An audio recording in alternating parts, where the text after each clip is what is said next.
para onde eu vou? Depende, cada um de nós tem uma condição diferente. Não é porque você morreu que você virou bonzinho.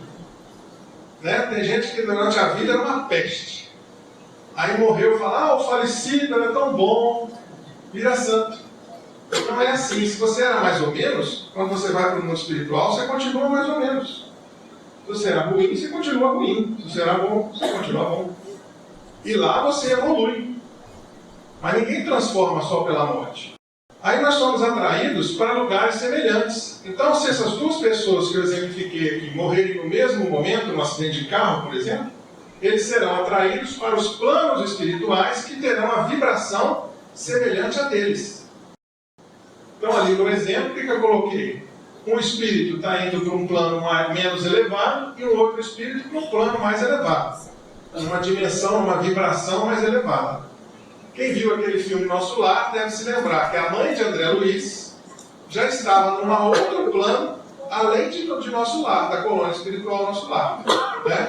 E André Luiz, quando saiu do umbral, foi para o Nosso Lar. Então nós somos atraídos para onde a gente merece. Pode acontecer, ilusão de estar vivo. Então tem espírito que não percebe que desencarnou. E fica circulando aqui na Terra, indo às vezes a casa, perturbando a energia da casa. Quem viu aquele filme Sexto Sentido, né? Mostra casos assim. Aquele filme também mais antigo, Os Outros, também mostra esse caso, né? Então há espíritos que ficam confusos, achando que as pessoas estão brigadas com eles e ficam circulando aqui na Terra. Então essa ilusão de estar vivo não é muito rara. Trevas e isolamento. Então também há espíritos que quando percebem a sua consciência no mundo espiritual não veem nada. É como se tivesse uma gelatina escura. Somente a consciência ali e saber que ainda está vivo.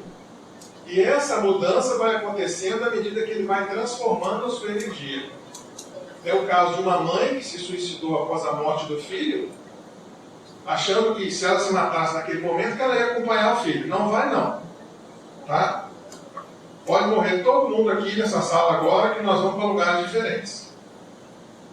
Ninguém vai para o mesmo lugar que o outro. Cada um vai conforme o seu merecimento. A chuva molha o santo e molha o pecador. Aí ela dizia que estava no escuro, que não estava vendo nada. E nem o filho, que ela tanto queria. Então a gente tem que ter esse conhecimento para que a gente possa viver melhor, para que a gente possa ser mais feliz e usar o tempo que nós temos aqui na Terra para uma coisa útil. Porque às vezes a gente perde muito tempo com coisas que não são importantes, com brigas que não são importantes, com mágoas que não são importantes. E vai deixando o principal para depois. Igual a história da caverna, né? Que a mãe pegou o ouro e deixou o filho para trás, que era o principal. Ser guiado ou ser recebido. Ou pode reviver os danos que causou. Então o espírito de Castelnaudary, por exemplo, foi um caso de um espírito que ele assassinou a esposa na casa e ele ficou preso nessa casa 200 anos. Com a camisa ensanguentada, com a faca na mão, revivendo toda noite um assassinato. Então há espíritos que ficam revivendo a cena, escutando tiro, escutando trem. Divaldo Pereira Franco conta que em Salvador, há muitos anos atrás, ele viu uma notícia que um homem tinha se atirado no trem. E ele imaginou assim, poxa vida, esse homem devia estar muito perturbado para fazer uma coisa dessa. E mesmo sem saber o nome, ele orava todas as noites por esse homem. Passado quase 30 anos, esse homem aparece para ele e o ajuda. E disse que as orações dele ajudaram muito, que no começo ele só via a luz do trem e o barulho do trem. E toda vez que o Divaldo fazia a prece, ele sentia alívio, ia recobrando a consciência. E agora ele tinha ido ao socorro de Divaldo, que estava passando um momento de dificuldade. Então a gente pode ajudar os espíritos através da nossa prece. E lembrar que a prece nos ajuda, porque eleva a nossa vibração.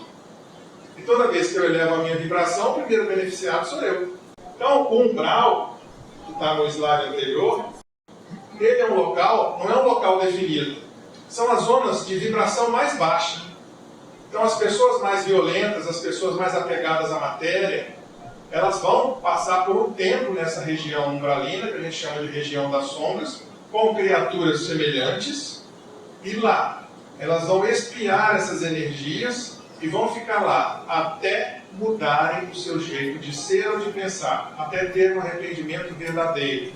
Então não adianta fingir que está arrependido. A pessoa tem que mudar a sua condição energética para sair do umbral. E aí ela é recolhida e ela vai para as colônias espirituais. Cada lugar tem uma colônia espiritual definida. São áreas que ficam com vibrações interligadas, né, interdimensionais, muito próximas à vida na Terra, onde os espíritos são levados, como o nosso lar é uma. Eu não sei qual é a colônia, você sabe qual é a colônia aqui que resgata o pessoal de Recife? Lá em Minas, em Juiz de Fora, parece que é Regeneração, o nome da colônia. Cada lugar, a colônia recebe um nome e recebe os espíritos que desencarnam naquela área, e são parecidas com a Terra, né, para que a pessoa não tome aquele choque quando chega no mundo espiritual, para se preparar para reencarnar e poder continuar o seu aprendizado. Enquanto estão nas colônias, eles aprendem também. O espírito nunca para de aprender.